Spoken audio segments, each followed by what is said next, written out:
14 December 2020. This is the, I believe, first of 3 videos that I have. Canada, China. So this first piece is an opinion piece, Washington Post, opinion by J.J. McCullough, May 11, 2020. Derek Sloan, a candidate in the race for leader of the Conservative Party of Canada, touched off a swirl of controversy after speculating whether the country's top medical officer, Theresa Tam, works for Canada, quote, or for China, end quote.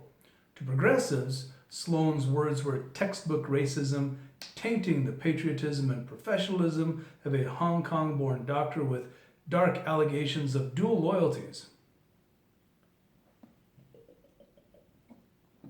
You can always throw out the racism card.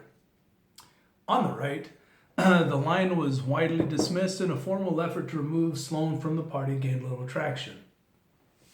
Oh, by the way, there will be a link to this, and you will notice that I've edited it for myself because it's my video. I'm going to do that. But we have probably about 90%. Anyway, Erin O'Toole and Peter MacKay, the 2 main rivals for the Conservative leadership, have oriented their campaigns around maximalist anti-Beijing rhetoric.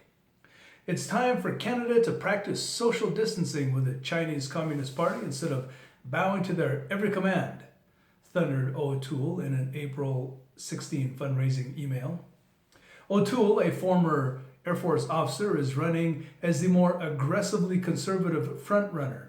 He accordingly promotes language of strident ideological combat, accusing Beijing of being at war with freedom, and he endorses dissidents in Taiwan and Hong Kong. The threat of authoritarian communism did not disappear when the Berlin Wall fell, he tweeted last month. O'Toole has written a new Cold War against a new Red Empire. MacKay, who hails from the party's progressive wing, has been edging toward a more protectionist public brand, has meanwhile sought to shame Trudeau's government for outsourcing too much of Canadian industry to Chinese manufacturing. That sounds really familiar. It was an issue that gained particular salience after news broke that a significant amount of Canada's supply of Chinese-made face masks and swabs had to be sent back due to concerns over defectiveness and contamination. Here, not there, declared a MacKay meme on Twitter, pointing an angry arrow at an outline of China. Both campaigns have similarly made much of China's purported cover-up of COVID-19's early spread, emphasized their opposition to the Huawei Corporation, and repeatedly brought up the plight of Canadians Michael Korvig and Michael Spavor, who have been in Chinese captivity for over a year in what's widely believed to be a tit-for-tat response to Canada's 2018 arrest of Huawei executive Meng Wanzhou. Though the current crisis has helped accelerate the project, reimagining the Conservatives as Canada's anti-China party is an evolution a long time in the making.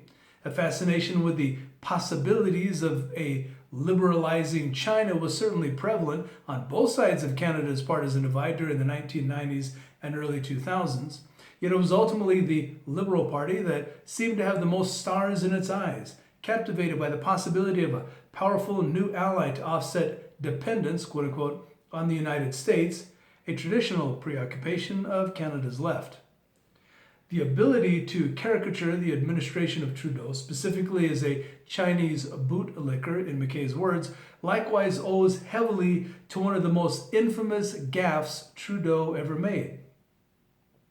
An offhand admission in 2013 that he admires their quote-unquote basic dictatorship as a model for efficient governance. Virtually every China-related thing Trudeau has done since has been accordingly filtered by the Conservatives through a narrative that the Prime Minister is unhealthily credulous about the Beijing regime, from his push for a free trade deal to his health minister's recent insistence that there's no reason to doubt China's COVID-19 statistics. Next is from the Toronto Sun. Warmington, communist Chinese troops observed military exercises on Canadian soil. Wait for this. Author of the article, Joe Warmington, published date December 11, that's now 3 days ago, 2020. The Department of National Defense has confirmed China's People's Liberation Army was indeed on Canadian soil in February of 2018 for the Canadian Armed Forces winter training exercises. But DND, Department of National Defense, insists that they were there merely as observers. We do not train with the PLA, a DND spokesperson told the Toronto Sun.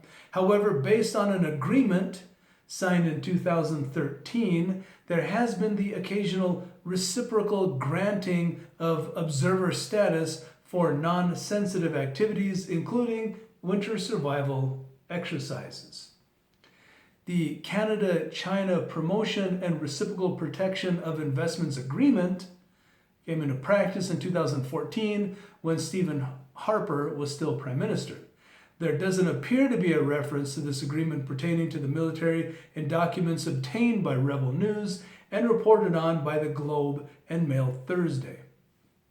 But those documents indicated Canada's global affairs had concerns over diplomatic eggshells surrounding the canceling of Communist China's 2019 winter exercises because of the detention of Canadians Michael Spavor and Michael Kovrig, who have now been jailed in China for 2 years.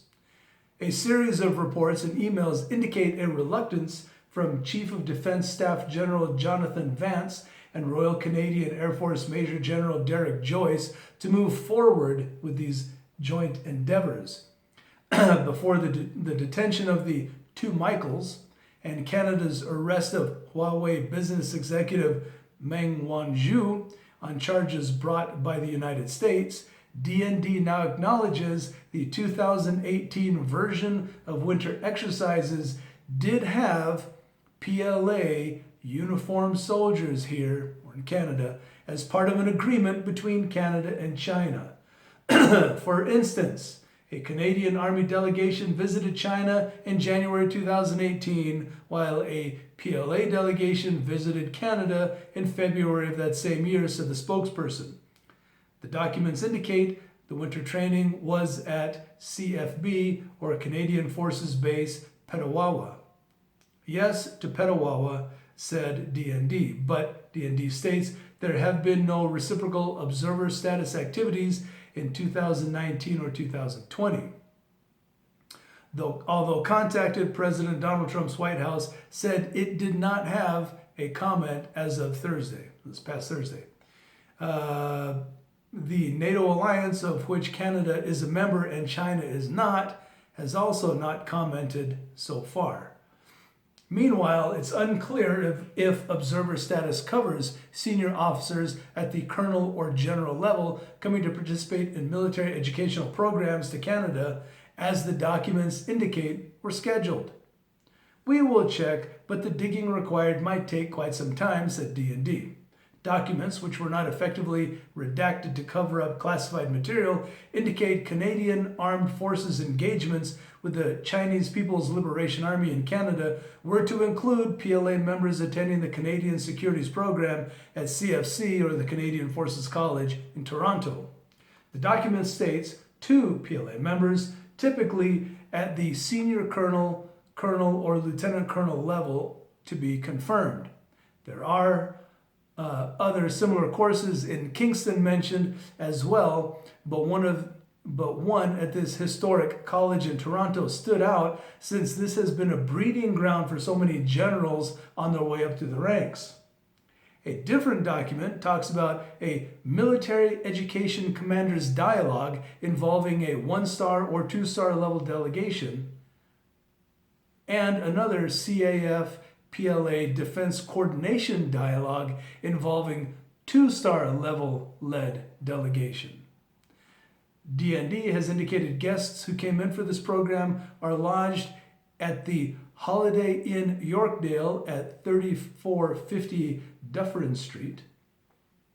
It's unclear if any guests from China checked in, but it is now clear and on record Chinese PLA troops who were in CFB Petawawa. Now, CFB Petawawa is